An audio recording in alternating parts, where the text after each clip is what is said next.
যত্ন শব্দটা আসলে অনেক ছোট হলে এর গুরুত্ব অনেক বেশি বড়। এলো সবাইকে, কি অবস্থা সবার?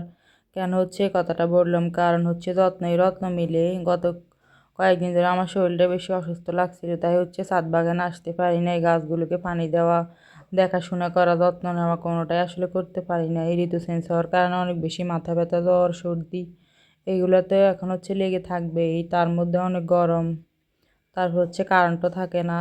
আর কিছুদিন পর আমি ছাদে এসে দেখি আমার ছাদ বাগানের সবচেয়ে ভালো বা স্বাস্থ্যবান সতেজ যে গাছটা মরিচ ধরতো, ওটাই মারা গেছে। তো এইটা দেখে আসলে আমার অনেক বেশি মন খারাপ হলো, কারণ বুঝতে পারলাম আসলে যত্ন না নিলে কোনো কিছুই ভালো থাকে না। সেটা সম্পর্ক বলেন বা কোনো জিনিসপত্র।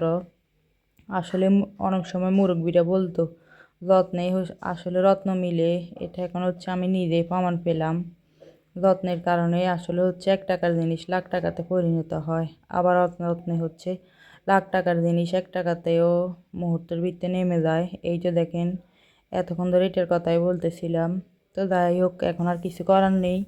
ছাদে অন্যান্য গাছ আছে, আবার একটা ফাঁকা মরিচ থেকে বীজ তৈরি করে আবার লাগাতে হবে। এই আর কি অবস্থা।